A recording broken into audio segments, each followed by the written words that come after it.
வணக்கம். காஞ்சிபுரத்துல ஒரு கைலாசநாதர் கோயில், மிகப்பெரிய கோயில நரசிம்ம பல்லவர் கட்டுறாரு.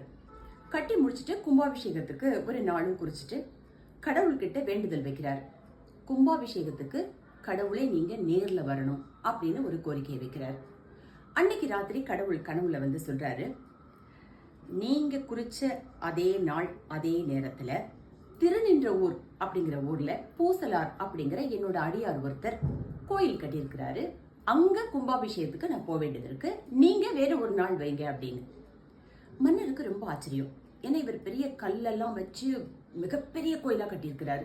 இதுக்கு மேல ஒரு பெரிய கோயில் ஒருத்தர் கட்டியிருக்கிறாரா அப்படின்ட்டு மறுநாள் அந்த கோயிலை போய் பார்க்க போறாரு. கோயிலையும் பார்த்துட்டு அந்த அடியாரையும் பார்த்துட்டு சாமி கும்பிட்டு வரலாமே அப்படின்னு சொல்லிட்டு போயிட்டு திருநின்ற ஊருக்கு போனா ஒரு கோயிலும் அங்க இல்லை. அப்ப பூசலரை பார்த்து கேட்கிறாரு. விவரம் கேட்டா அவர் என்ன சொல்றாரு, உங்களை மாதிரி பெரிய கோயில் என்னால கட்ட முடியாது, ஆனா என்னுடைய இதயத்துல என் மனசுக்குள்ள பெரிய கோயில் நான் கடவுளுக்கு கட்டியிருக்கிறேன் அப்படின்னு. அப்பதான் பூசலாருக்கும் மன்னருக்கும் புரிஞ்சுதான் கடவுள் வந்து எப்பேற்பட்ட பக்தியை விரும்புறாரு அப்படின்னு. அதாவது ஆடம்பரமான வெளி தோற்றத்துக்கு ஒரு பக்தியை கடவுள் விரும்பல, ஆத்மார்த்தமான அமைதியான ஆழமான ஒரு பக்தியை கடவுள் விரும்புறாரு அப்படின்னு சொல்லி.